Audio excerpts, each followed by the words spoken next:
बिस्मिल्लाहिर्रहमानिर्रहीम। अस्सलाम वालेकुम। मैं हूं ज़फ़र मलिक। आप देख रहे हैं मेरा यूट्यूब और फेसबुक चैनल ZM न्यूज़। दोस्तों, आज 14 अगस्त है और इस दिन से कोई ऐसा नहीं है जो वाकिफ़ ना हो। हमारे लिए खुशियों मसरतों का दिन है। इस दिन में जनाब क़ायद आज़म मोहम्मद अली जिन्ना रहमतुल्लाह अलैह, अल्लामा इकबाल रहमतुल्लाह अलैह, लियाकत अली ख़ान और चौधरी रहमत अली, इनकी काविशों, इनके सोचों, इनकी अनथक मेहनत के बायस आज ये पाकिस्तान इसी दिन मर्ज़ वजूद में आया और हमें आज़ादी के तोहफ़े से नवाजा। क्योंकि हमें पता ही नहीं है कि ग़ुलामी की ज़िंदगी क्या है और ग़ुलामी कैसे देखी जाती है, ग़ुलाम होते कैसे हैं। लेकिन हमने तो आज़ाद पाकिस्तान में जन्म लिया है, आँख खोली है, तो हम तो एक आज़ाद शहरी थे। इस दिन की अफादियत से हमेशा हम आज के दिन बहुत जश्न मनाते हैं, तूतियों बाजों झंडे उठाकर, और कहीं न कहीं फायरिंग कभी होती है और कहीं न कहीं आग के शोले भी भड़काते हैं। लेकिन कुछ चंद सालों से मुसलसल शर पसंदी और दकियानूसी ख़यालात और इस दिन का हम फ़ायदा उठाकर अपने मुखालिफिन को, अपने जो हरीफ हैं उनको रगड़ा लगाने के लिए हम ये ज़्यादातर हमारी नेगेटिव सोच इस्तेमाल हो रही है। 14 अगस्त को सेलिब्रेट जो आज से 10 से 15 साल पहले किया जाता था, वो शौक़, वो जश्न, वो वलवला, वो जज्बा आज देखने को नहीं मिलता। इसके पीछे क्या है? ये भी एक अलहदा सोच पनप रही है। अगर उन्हीं के महफ़िल में बैठा जाए, उन्हीं से बातें सुनी जाएँ, तो हमें वो सच्चे लगते हैं। अगर हम अपने बुज़ुर्गों की महफ़िल में बैठें, अपने से बड़ों की महफ़िल में बैठें, तो वो सच्चे लगते हैं। अब हम इन चीज़ का खुलासा रखते हैं कि ये जो मौजूदा सोच है कि हम आज़ाद नहीं हैं, हम अभी तक ग़ुलामी की ज़िंदगी जी रहे हैं और आज के दिन तहरीकों का आगाज़ भी हो चुका है और जगह जगह गिरफ़्तारियों का आलम भी है और पुलिस के डाले जहां हमारी हिफाजत पर मामूर होना चाहिए था, वो हमारे पकड़ने के पीछे भाग रहे हैं। ऐसा शोर व गौगा क्यों है? नाज़रीन, इसके पीछे एक दास्तान तो छुपी है जो कि नाकाबिल बयां है इस वीडियो के अंदर, लेकिन थोड़ा सा खुलासा पेश करने की कोशिश करूँगा। मैं चूँकि किसान का बेटा हूँ, तो मैं किसान को ही ज़्यादा प्रेफर करता हूँ। उन्हीं के मसाइल मेरे मसाइल हैं, उन्हीं के मसाइल पाकिस्तान के मसाइल हैं। आज से 10 साल का पहले का किसान जो था, वो खुशहाल था।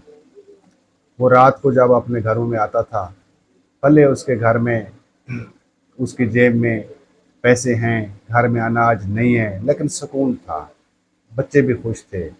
वो रात को लस्सी के साथ भी रोटी खाकर सो जाता था, दिन को प्याज खाकर भी अपना गुजारा कर लेता था। लेकिन आज लस्सियों के साथ भी रोटी नहीं खाते हैं हम, आज प्याज़ों के साथ रोटी भी नहीं खाते हैं। आज सालन हम के साथ हमें खाना मिलता है और रोटी भी ताज़ा मिलती है। इसके बावजूद भी हमारे चेहरों पर अफसुर्दगी है। वो क्यों है? वो इसलिए है कि हमारे ऊपर से जो हमारे हुक्मरान आए हैं, वो सारे खुद गर्ज़ आए हैं। कोई अपना पेट भरने के लिए आया है, कोई हमें लूट कर जाने के लिए बाहर मुल्क अपनी मनी लॉन्ड्रिंग करके चला गया है। हमारे अस्पताल हमसे छीन लिए गए हैं, हमारे स्कूल्स हमसे छीन लिए गए हैं, हमारी सारी सहूलियात हमसे छीन ली गई हैं। सड़कें दी हैं तो कन्वेंस नहीं है, अस्पताल दिए हैं तो दवाइयाँ नहीं हैं, स्कूल दिए हैं तो किताबें और टीचर नहीं हैं। सब चीज़ बिल्डिंगों की हद तक हम खूबसूरत बन गए हैं, सड़कों की हद तक हमने खूबसूरत पाकिस्तान बना लिया है। ये अलग मैटर है। लेकिन जो जो इंसान है, उसकी ज़िंदगी अबतर होती चली जा रही है। मुझे याद पड़ता है कि मैं ऐसे पसमानदा इलाके से तल्ला रखता हूँ जहाँ कोई इंसान मरीज़ होता था, उसको चारपाई पर उठाकर कंधे पर इंसान कंधों पर ले जाते थे हॉस्पिटल, लेकिन वो बच जाता था। अल्लाह उसको शिफाए कामिला अता करता था। लेकिन आज फराटे मारती हुई गाड़ियों पर भी हम ले जाते हैं, बड़े से बड़े अच्छे से अच्छे हॉस्पिटल में ले जाते हैं, लेकिन दवाइयाँ और डॉक्टर नापैद होने की वजह से हम मरीज़ को बचा नहीं पाते। ये क्यों हुआ है? ये हमारे सोचों के अंदर एक फुकदान आया है।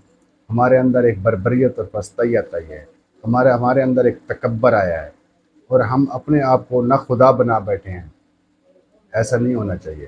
ہمیں تو قائد اعظم والا پاکستان چاہیے۔ ہمیں تو جس آزادی کے ساتھ ہمارے آباء و اجداد نے سانسیں لی ہیں، ہمیں تو وہ والی آزادی چاہیے۔ ہمیں تو اس آزادی کے ساتھ جس آزادی میں ہمارے والدین نے ہمیں اپنی اس میں پرورش ہماری کی ہے، ہمیں تو وہ والی آزادی چاہیے۔ لیکن آج ایسا نہیں ہے، آج صرف اور صرف اپنے لیے ہے۔ جہاں اسلام آباد میں رہتا ہوں عرصہ 32 سال سے، یہاں کا ماحول آج سے کوئی 10 سال پہلے کا اور تھا، آج کا اور ہے۔ آج وہ ماحول ہے، فسطیت ہے، جبر ہے، ظلم ہے، بربریت ہے، لیکن آج سے 10 سال تو پہلے ایسا ماحول ہمیں دیکھنے کو بھی نہیں ملا تھا۔ وہ اس لیے کسان آج گنے کی کاشت کرتا ہے، اس کو 100 پانی لگاتا ہے، 10 بار اس کو کھاد دیتا ہے، اسپرے دیتا ہے، سارا۔ جب اس کی فصل پک جاتی ہے تو مل مافیا آ گیا ہے۔ مل مافیا کون ہے؟ ہمارے حکمران ہیں۔ اس ٹائم جو صدر پاکستان ہے وہ مل مافیا ہے، جو وزیر اعظم پاکستان ہے وہ مل مافیا ہے، جو جہانگیر ترین صاحب ہیں وہ مل مافیا ہے، میاں منشا صاحب ہیں وہ مل مافیا ہے۔ انہوں نے اپنے ریٹ بیٹھ کر بنانے ہیں، اور انہوں نے وہی ضرب تقسیم کرنی ہے کہ اس کسان کا کتنا پانی لگا ہے، کتنا بیج لگا ہے، کتنی زمین اس کی کنزیوم ہوئی ہے، اس کو بچنا کیا ہے۔ وہ ساری ضرب تقسیم دے کر اسی ریٹ کے اوپر ہم سے گنا خریدا جاتا ہے۔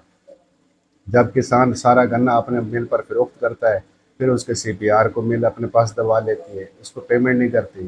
وہ 6 مہینے بیچارہ چکر کاٹتا رہتا ہے۔ جب اس کو پیسے مل جاتے ہیں تو وہ اگلی فصل کے لیے تیار ہی نہیں ہو پاتا، اور اس کے پاس پیسوں کی اتنا فقدان ہوتا ہے کہ وہ قرضے لے کر بھی اگلی فصل بیج نہیں سکتا۔ اسی طرح گندم پہ آ جاتے ہیں۔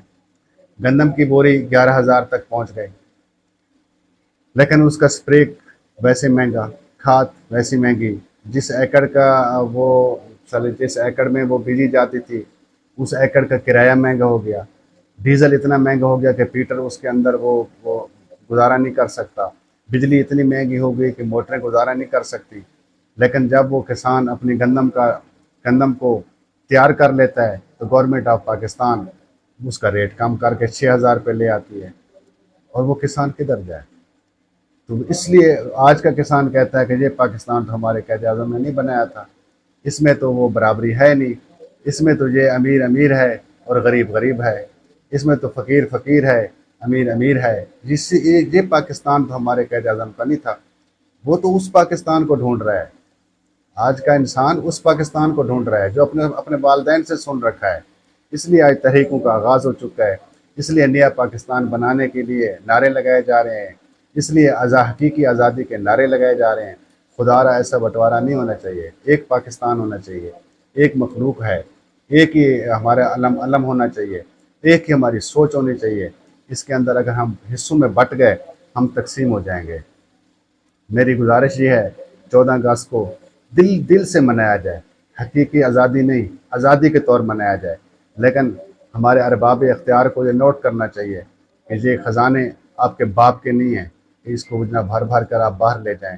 یہ خزانے کسانوں کے ہیں، یہ خزانے مل مزدوروں کے ہیں، یہ خزانے سرکاری ملازمین کے لیے ہیں، آپ لوگوں کے لیے نہیں ہیں۔